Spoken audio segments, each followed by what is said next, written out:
Welcome back to the channel, and today we're going to be taking a look at the 2.1 PvP update parts, everything from the free content to the DLC parts. We're going to be testing it out, seeing what they all look like and how they actually function. I got to do a little bit of testing with some of the new weapons in the devs versus creators stream, but other than that, there's stuff that I actually wasn't even part of that, so I have no experience with until this video. But one of the big things is something that I'm not really going to be going into deep in this video because you saw it in the dev versus creators. If you haven't, go check that video out after this. But this entire map has gotten a redesign, as you can see, for the deathmatch mode purposes. So you can have deathmatch mode where you can keep track of kills and have winners and things like that. So they redesigned this whole map to be more geared towards that. So this is what it looks like now. Now let's hop onto the land here. Nailed it. And we are going to take a look at some of the new parts. So I'm going to try my best to segment what I look at from free first and then going into DLC. I may mix up something here and there because they're not like officially labeled as far as I know in the thing. But the big thing is new weapons. So when it comes to the free content for new weapons, one of the big ones is the small flat cannon and the large flat cannon, or the regular flat cannon, I guess. And this is, I'm kind of combining things here, but this option that I have right here, I believe this is part of the Flatline DLC to have different weapon skins. So even though I'm going to be looking at free weapons, the additional skins are part of the DLC. But the flat cannon is free. And the flat cannon is something I was very curious about. Here, let's spawn in a template vehicle to test with. All right, I think heavy tank is a good one for flat cannon, potentially. All right, I wish I had a turret on it. I guess I'm going to build a turret real quick for this thing. Whoa, okay, so these are the differences in the sizes of the flat cannons. They are massive differences. Like I said, I'm just gonna keep this simple. This is about testing the weapons more than building a whole vehicle. All right, so now these ones I will have on left click, and this one I will have on right click. And so now I'm gonna start with left click.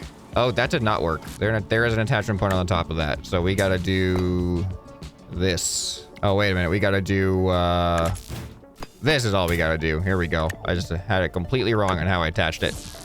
All right, there we go. Whoa, okay. So this is interesting. Oh, wow, look at it explode way off in the distance.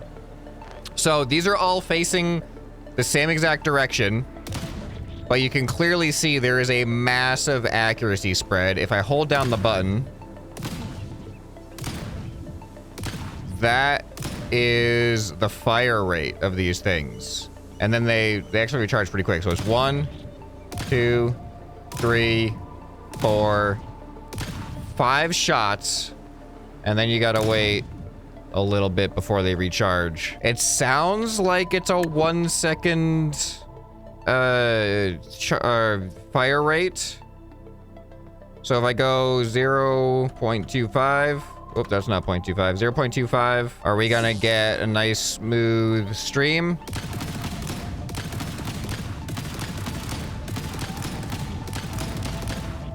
All right, it's a little bit more than 1 second.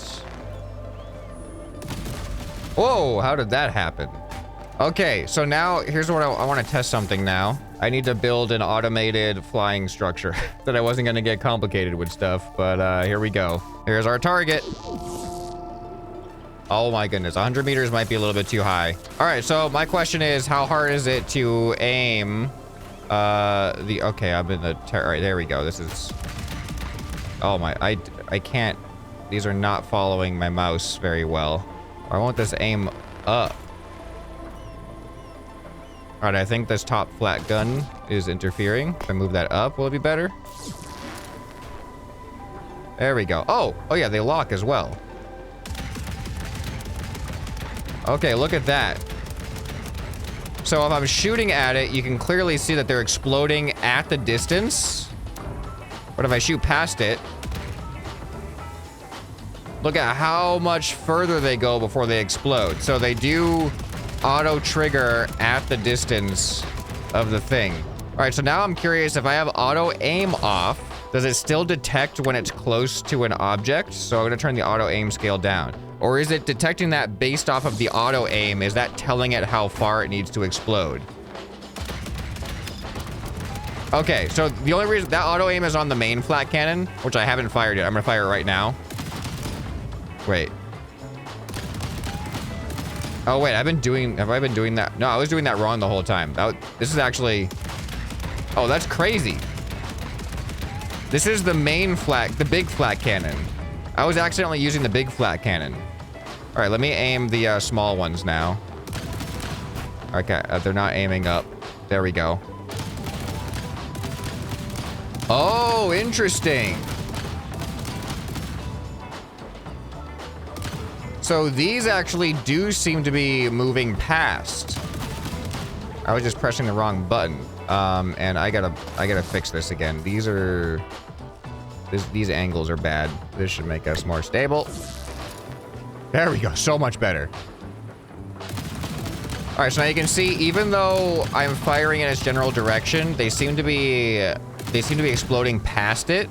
However, with the big flat cannon, you can see that it's clearly firing closer. So now I'm gonna turn the big flat cannon auto aim off, and I'm expecting that all the bullets are gonna explode past it.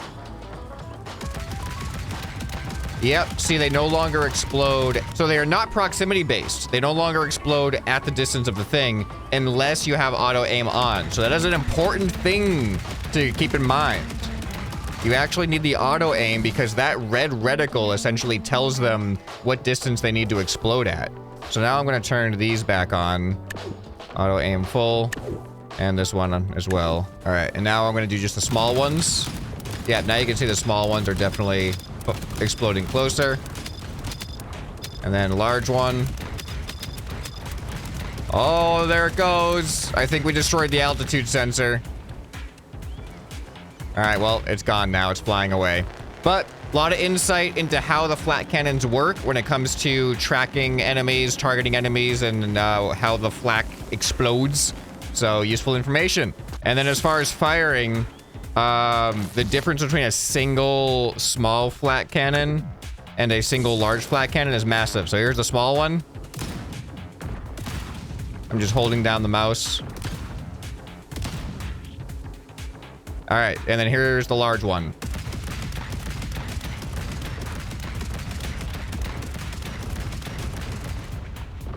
So the large one honestly seems like it even has more firepower than 4 small ones.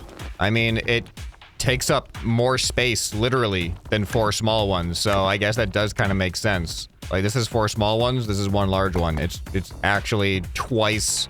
It takes up twice as much space as 4 small ones. Oh, wait, what about the power cores?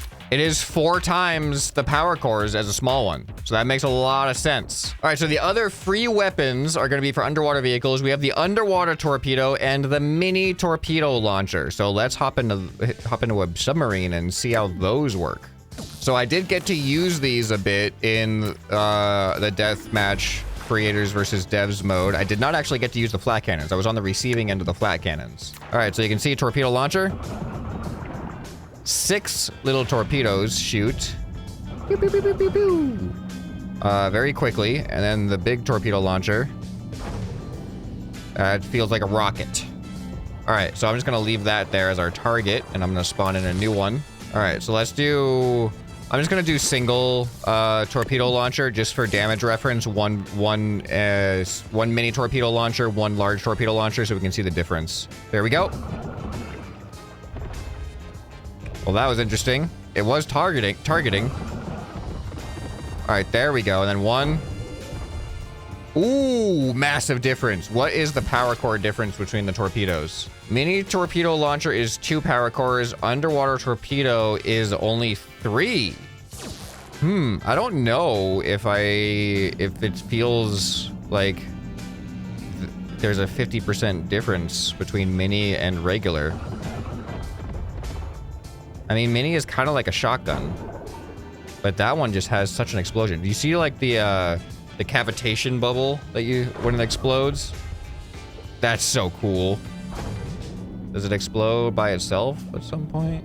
Oh, it does. Wait, was that because it hit the surface, or was that just? All right, let's aim this way. And fire down. Oh, okay. That's also good to know. They do explode at a fixed range, so they don't just keep going. So you cannot have an underwater torpedo long-range battle. For that, you'll have to build your own, use some dynamite. Is that a cave? Do I see a cave down here? Do they change the underwater nature of this? This is pretty cool. Whoa, there's a big cave. This is a really big cave. I mean, I guess since they're having underwater weapons, they wanted to revamp the underwater environment a little bit. We got caves now. This is such a slow submarine. This is such a long cave, though. I had no idea it was going to be this long. Here, let's come out of here. Yeah, look at that. It's a big old cave. All right, here, I'm going to spawn in the submarine one more time because I want to do one more damage test, this time from close range. Oh, this one's gonna have 6. This one's gonna have, or 2 sets of mini torpedoes.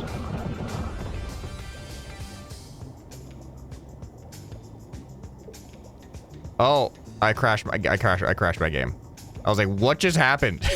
I don't know what just happened, but, they didn't like it. All right, I spawned in my target cube underwater.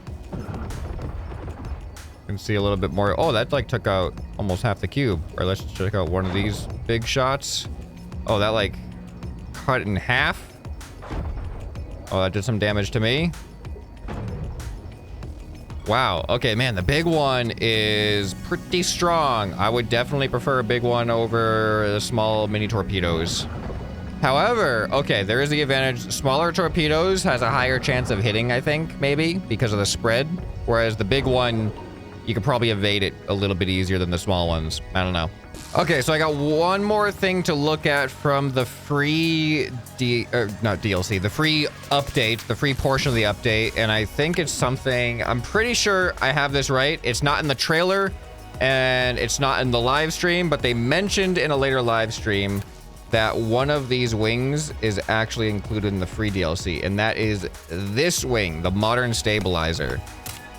So this has yaw controls, so I can go QE, and there you go. You can see you got yaw controls on a wing that centers on a 2-wide center point, as opposed to if you wanted yaw controls built into a wing before. I guess you had this one, but it's absolutely massive, so it's very contextual. But now we have a smaller version, because otherwise you had to use the, where are they?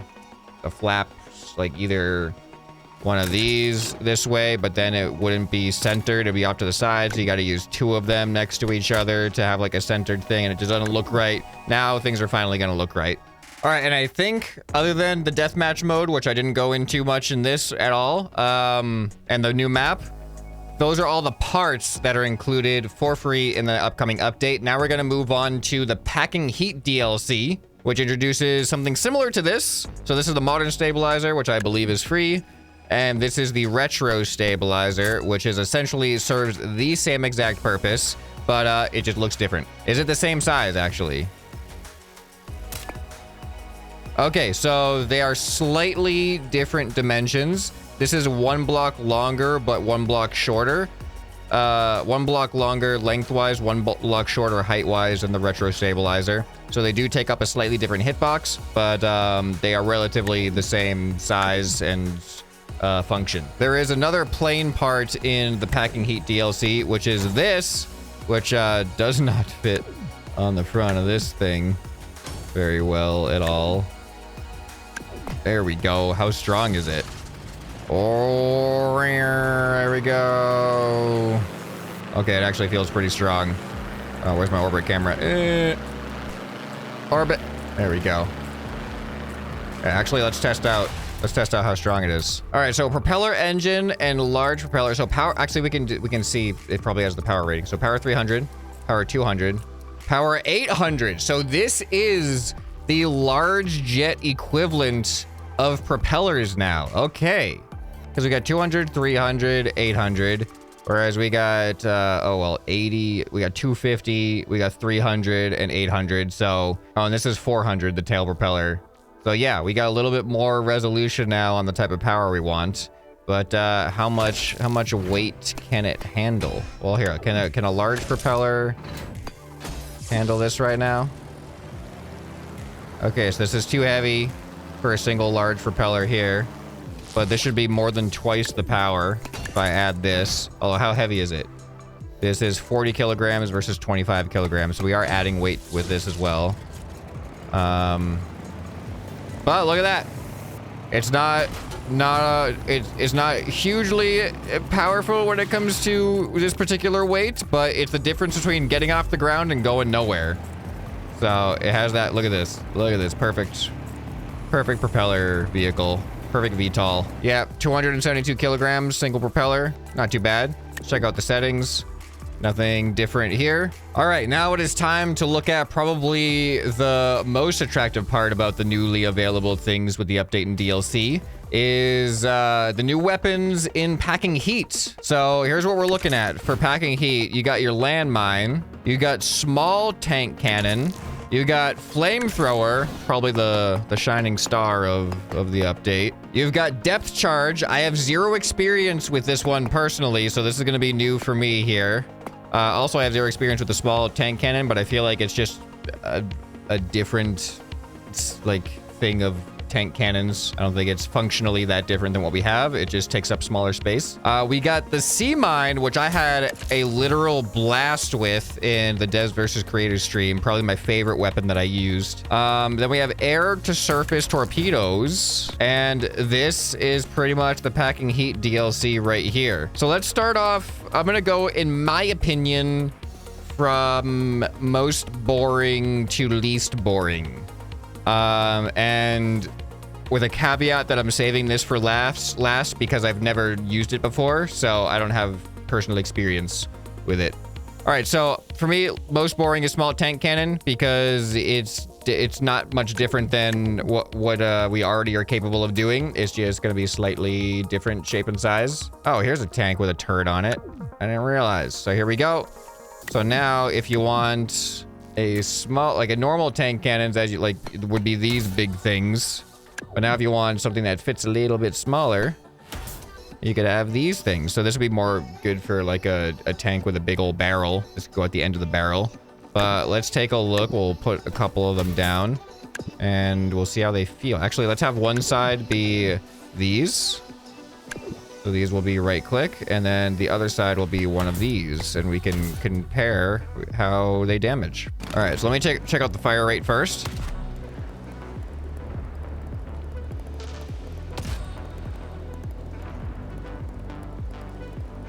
I think it's a 4-second time, so if I put one of these on 2-second delay, it should be an even spread.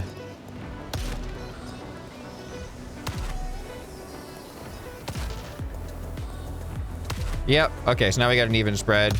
And then we got... Here, I'm going to fire both of them at the same time now and hold it down and see what the fire rate is. 2 of these versus 1 regular tank cannon.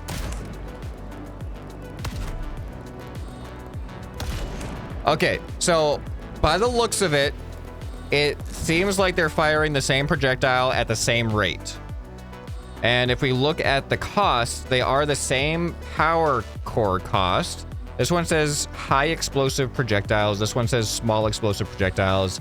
I actually think they're the same projectile, but we can do a quick test here with shooting at something. But it seems like they have the same fire rate. They got the same distance, the same muzzle velocity, like or bullet velocity. They've got all the same features so far. Now we just got to figure out the damage. All right, we got a big old test cube here. Let's do one shot with the normal tank cannon, the one that we've always had. All right, it did that much damage. It made it through about 3 layers deep at maximum. I'm going to go around to the back, and we're going to try it with the other small cannon. All right, looks like 3... wait, 2 layers deep. Was this also 2 layers deep? Oh, yeah, this was all... wait, actually, I don't know. Let's try this again. Right cannon, the small cannon. All right, then I'll go around to the back for the large cannon.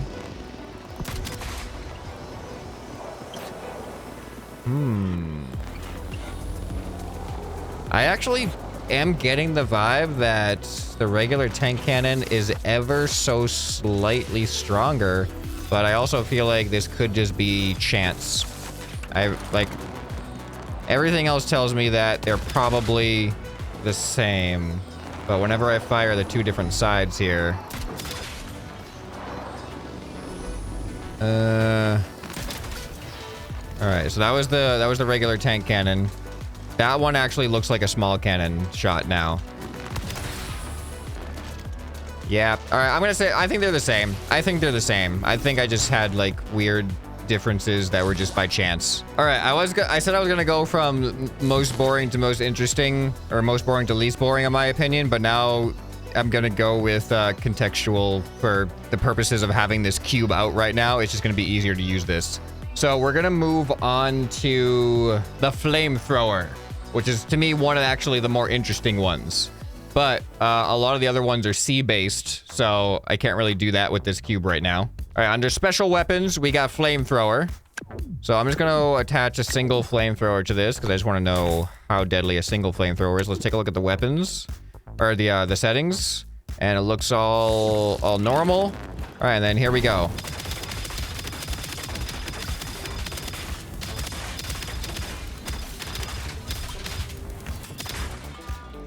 Well, look at that. This is a drill.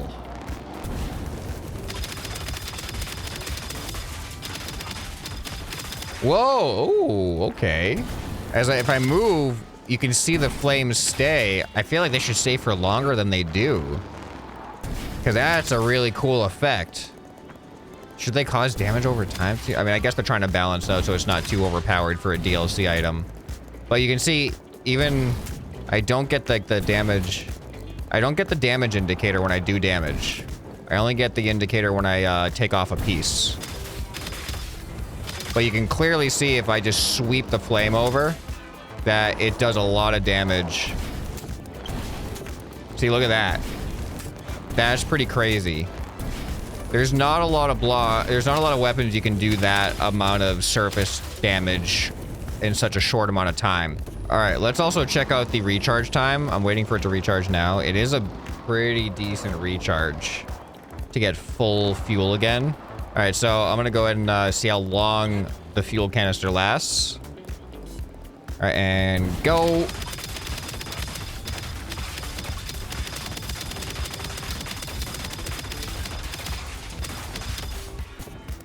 All right, it seemed like close to 8 seconds. It was hard for me to tell when exactly it stopped, but it was like 7 or 8 seconds.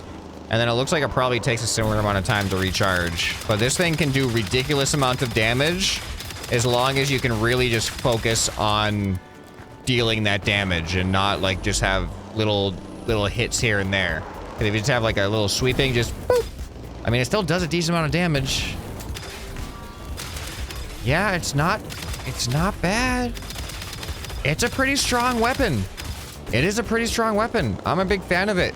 And like, it's gonna be a great aesthetic weapon too, like dragon breath, exhaust, like jet exhaust, like actual damage causing jet exhaust. I saw that in the comments, that using this as exhaust that actually like burns creations is kind of realistic. So that's gonna be pretty cool. The other land-based weapon that we have is the landmine. So I do have a lot of questions about this. I'm actually gonna slap it here for now, just out of curiosity.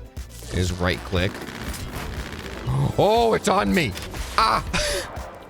I don't know what that means. All right, hold on. Let's look at the settings real quick. Oh, yeah, we looked at the settings of the flamethrower. It's all normal stuff, like a gun.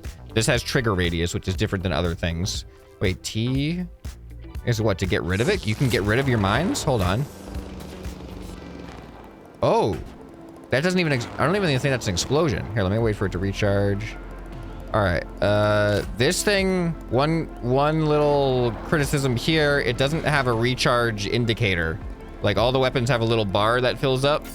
This one doesn't give us that. All right, and oh, interesting. So if you press the negative input to the landmine dispenser, you will neutralize your landmine. Don't explode it, you just neutralize it. So now I'm curious, okay, that was a little bit too close. Here, I'm gonna I'm gonna turn this radius down to 0, and I'm gonna stick this where I can. I'm gonna stick that right there. What does that do? Okay, well, that's bad. Interesting. Interesting. I do think that is interesting. So now what if I don't move? Okay, it's not movement based. It is purely proximity based. It knows. It knows if you are there. This has to be either like this or like this underneath the vehicle. I'm gonna go like this though. Okay, that looks good. So this is on 0 proximity. So you can see even as I do this, no problem. But then if I touch it, it activates. All right, now I want to see if how many can I put down. You know what's going to be way easier is if I have more than one of these. Whoops. Look at that. Whoops, almost ran into them. Oh, I think I just found the max. Yep, I found the max. You can have a maximum of 6. Okay, there is a limit. I actually wasn't sure what was going to happen here because I cannot put the 7th one down. And when those respawn and I click to put them down, every single one of those go away. Wait, but why doesn't this one go down at all? I feel like that should just override the other ones, but it doesn't. That one just never works for some reason. Oh, that's fascinating. They all stayed balanced.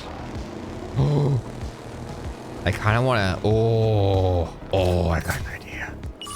I kind of want to see now. I want to create... This will be a different video maybe, but I want to see if I can roll it like a wheel, like just throw it and have it roll.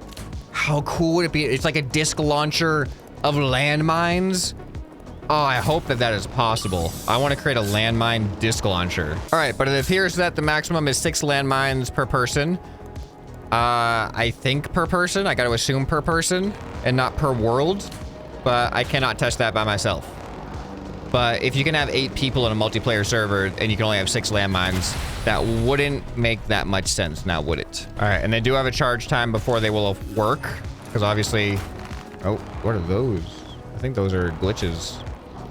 But yeah, if I just drop them and immediately drive on them, nothing. And then you hear the audible sound of them activating. All right, now we've got to move to the water. And we are going to look at the air to surface torpedo, I think it's called. Yeah, we got a bunch of water weapons. So the sea mine, the depth charge, and the air to surface torpedo is what we're looking at now. So let's hop in one of the blueprint planes. This looks like a good air to surface torpedo. Let's delete these. All right, air to surface torpedo. Attaches like that. We got, let's check out the settings. Oh, trigger radius 20. Wow. Oh yeah, also there is the negative input. Here, let's see if we can fly with these things. I didn't see how heavy they were, but good enough for this. All right, and then, okay, look at that. So in order, not in order, but like in sequence, when you press the negative input, it starts to recall your weapons. All right, so you're flying over the surface of the water. You can drop down these torpedoes.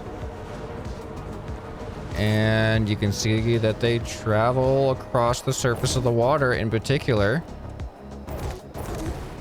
Do they just keep going though? Like, do they ever explode? Because the underwater torpedoes, they explode at a defined distance. These ones are the long-range torpedoes that you're looking for. And it also sticks to the surface, so you're like, that's even better. Look at that. They are totally affected by the waves too. All right, now I'm just gonna fly close to them. Oh, look at those islands over there. I'm gonna fly close to them. It's a radius of 20. There we go. They exploded, did a lot of damage to me. All right, can they fire underwater? Well, I can't find out if I get kicked out of my seat right away. This is a fast submarine. All right, I got a couple of air-to-surface torpedoes under here. Oh, whoa. Whoa, these are interesting. Whoa, okay. That's not what I was expecting. When you fire the air-to-surface torpedoes underwater, they don't rise to the surface. So that if I do this...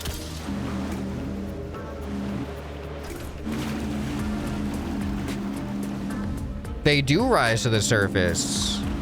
So where you fire them from changes their behavior. Because look at that. They're geared up towards the surface constantly. Whereas if I fire from here, they just go perfectly straight. If they start underwater, they stay straight. If they're fired from the air,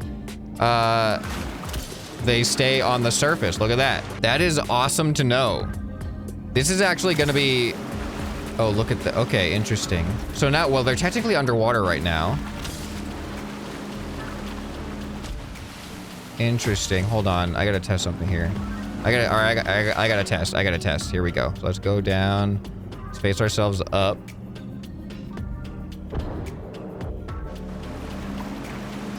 Okay, I think I figured it out. It's if they have air contact at all.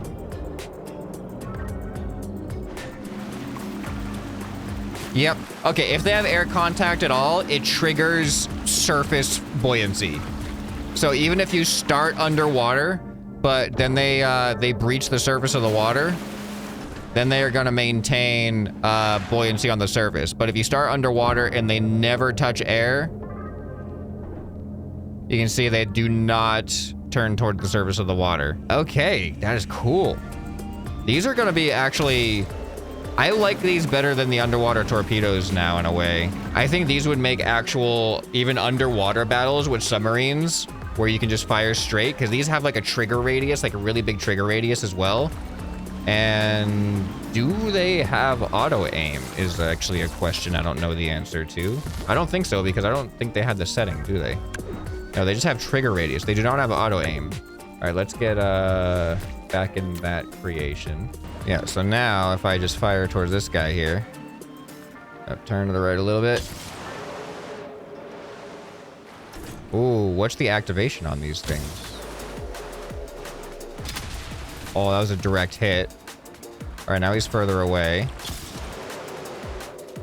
That should be close enough. Oh, there we go. Oh, okay, there we go. I was too close. So these actually have a decent range before they auto-explode. But they do seem to explode on contact regardless of distance. But yeah, learned a lot about these. These are actually, I'm really enjoying these. These are going to be really fun for boat battles too, like surface boat battles where you just start sending these things out at each other. I'm going to really, like, I'm looking forward to this weapon just as much as, like, flamethrower battles and sea mine battles and stuff. Speaking of sea mines, let's spawn in the sea mine. All right, so this is the sea mine. It's relatively chunky. All right, so now I want to right click. Pew! All right, let's look at the settings. Trigger radius of 12, not nearly as big as the torpedoes.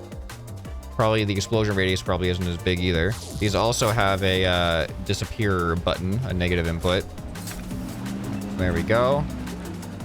All right, they do float. So let's go underwater. Let's see what happens if I launch this thing underwater. Okay. Yeah, okay, they still float up to the surface. I was wondering if I launched them underwater, if they would stay neutrally buoyant where I left them. But no, you can clearly see they do slowly float up to the surface. These are interesting because they recharge pretty quickly. It looks like a 3-second charge. And I have 1, 2, 3, 4, 5. It is also 6, because watch when I spawn this one, watch that one over there. You see that one automatically disappears. Because it looks like it auto launches at a 45-degree angle, or like just an angle out from where it's facing.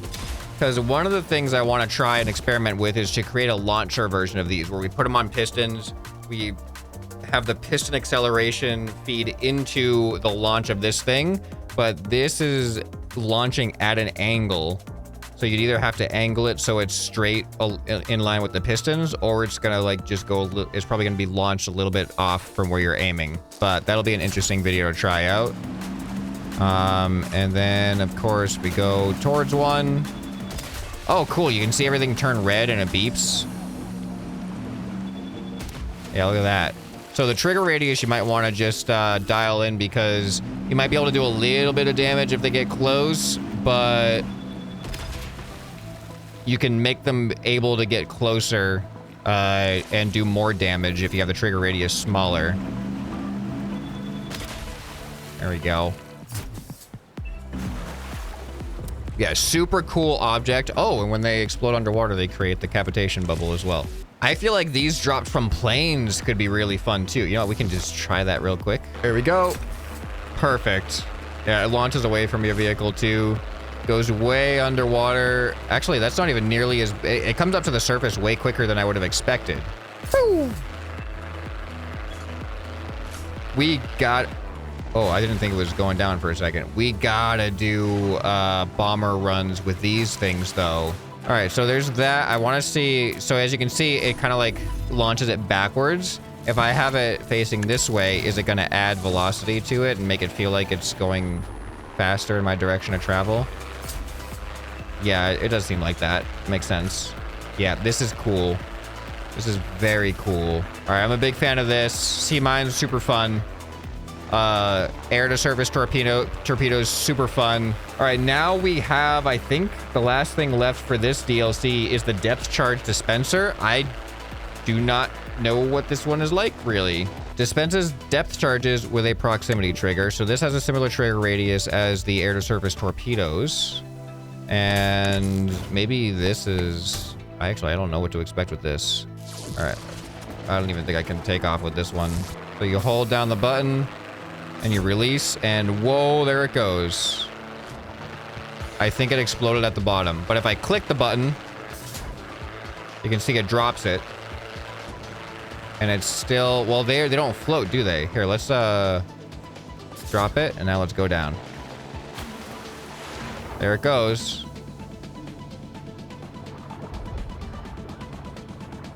So this actually this gives us a battle capability that we've never had before.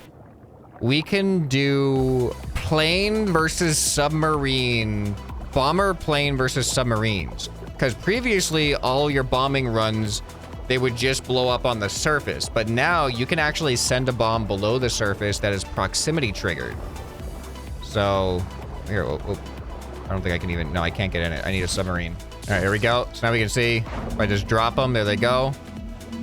But then I can also hold it. Oh, I can hold it down. You can see how much farther they, oh, this is gonna be fun too. These are essentially bomb throwers. So what I'm imagining, submarine battle, hear me out. Submarine battle underwater. But instead of these on the front, so you got these on the front. So then you can do, pew! Wait, why are my controls not working? Oh, this submarine, oh, this follows where I'm facing. Okay, that makes sense. But as you can see, you can launch these things out in front of you as essentially bomb shooters. And then let's see if I, not fly, but drive into one. Yeah, there we go. All right, let's repair real quick. I want to try to get kind of close. I want it to like fall down onto me.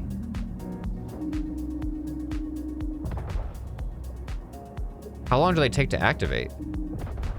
That's a really long time. Listen closely. It's kind of hard to hear because it's underwater, but you're going to hear like a boop, boop. And it's going to do that 5 times, I think. And then it's going to go boop, boop, boop, boop, boop, boop, which is, I think, indicating that it is active. So listen closely.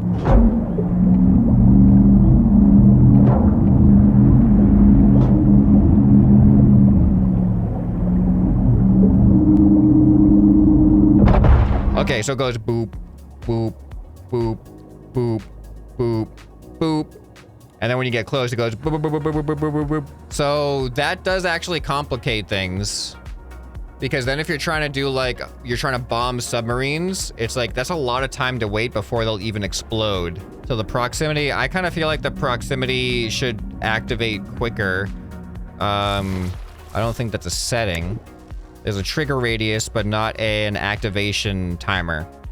Really, maybe that should be a setting, or it should just be shorter, because that's a long time before these are even applicable. They're like already going to get down to the bottom of the ocean before they are even triggered. I don't know, these have a lot of potential, but some of the settings aren't quite there yet, in my opinion. But I really like the launching nature of these. So even just being able to put them like on this thing, and they just go, pew! Oh, these can make for land battle throwers too. Okay, these are dangerous though. These are pretty dangerous. You really gotta... Yeah. Oh, whoa! These have a huge blast radius. Okay, that makes more sense. That damaged me. Okay, these aren't that great. Well, there's a trigger radius, but that doesn't change the blast radius, so... Yeah, the damage is, that's just slight damage to me somewhere. I could hear the little tick. Wow. That's a crazy damage radius, actually. Oh, and I just dropped him on myself. Yeah, I like that you can choose how much power to give him. All right, learned a lot about that DLC. That was the Packing Heat DLC. Next up, we're moving on to the Flatline DLC. Sorry, not Flatline, Frontline DLC. So the big thing with the Frontline DLC is a lot of weapons are getting new skins with new sound. So you can see I'm switching all of my weapons over to the Frontline DLC skin. And then each of these also have a different sound effect. Also, something to know, there's 2 different ways to change them. So for instance, in here, you just highlight your mouse over it. You can press Q and E to instantly switch. But if you happen to already have it on your vehicle like this, then if you go to paint mode, there's skins and you can switch it without having to like delete and go into your build mode or go into your building blocks and pull out a modified version. You can modify existing versions as well. All right, so I believe this is all of them. Now I need to program, I was gonna program them consecutively like this. Because each number fires the next one. So what I did not only the new skins, but also the old skins next to them, just for comparison. All right, here we go. So we had the original tiny cannon. And now we got the new skin. Shoots the same ammo, same damage, same fire rate. But much different visual and sound for your aesthetic needs. Then we have the smart cannon. Literally identical audio-wise. And then we got that one, which is also identical audio-wise to its modified version. And you can also see, like, aesthetically, they're very similar in how they present themselves between the tiny and the normal version. All right, next we got a minigun. That's how it goes normally. All right, I'm actually really curious here, because if you might notice that the minigun, you can see it firing as it spins. It fires from the top. But over here, this is at the bottom. Did they change where the visual is coming out? Let's find out. Here we go. They did not let that one slip.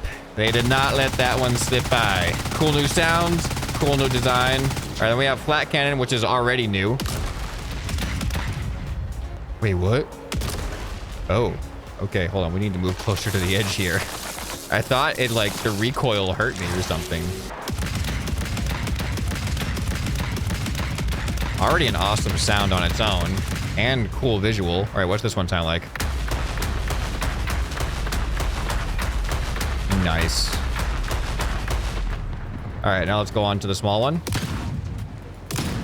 Compare that to the large one. All right, and then this one.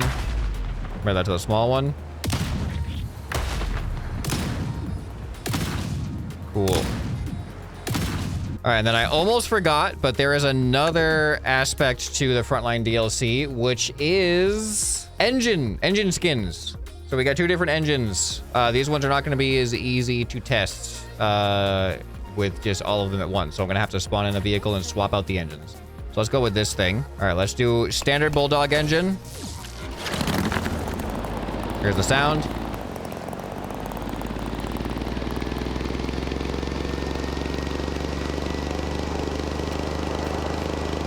Amazing. Fascinating. The sound. All right, so that's what that sounds like. And now we'll swap it out to this one. So you can see, looks different. Looks pretty interesting. Kind of like it. Yeah, yeah. All right, now that's what this one sounds like. Ooh. That's a good, that's an immersive, like, old-fashioned sound. I like it. All right, so that is the Bulldog engine frontline skin. All right, so now we're gonna go for raw engine.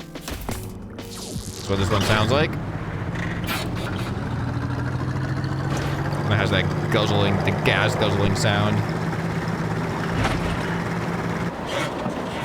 All right, and then the additional skin looks like this. Pretty cool. And I guess these are, they can match up with pipe pieces. It's not an actual connection point, but it does seem to fit. All right, that's what this one sounds like. Whoa, listen to that startup. Whoa.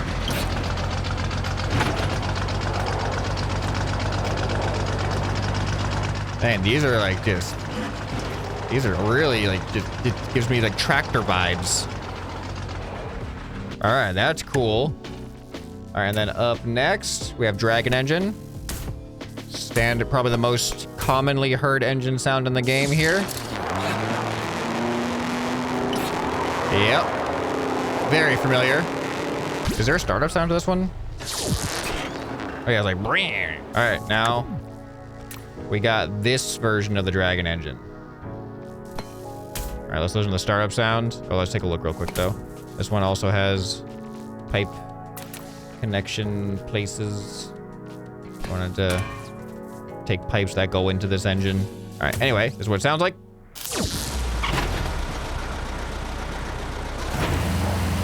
Ooh.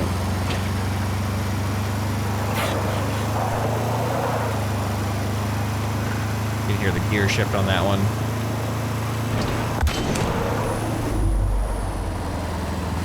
And the ramp down. All right, and I think that covers the Frontline DLC. All right, so I hope I didn't miss anything, but I'm pretty sure I looked at every single new part between the free, Hacking Heat, and Frontline DLC, and tested a little bit about how they work and what they could be potentially used for. If you got any more ideas that I didn't address in this video on what we could do with these new parts, because it's PvP, multiplayer options have just greatly expanded, so we're definitely going to be recording some multiplayer content. What do you think you guys would like to see? Let me know down in the comments below. If you guys enjoyed this video, you'll probably enjoy some more you can find right here on the end screen. Hope this video has earned your subscription. Anyway, this has been ScrapMan, and I'll see you next time. Bye.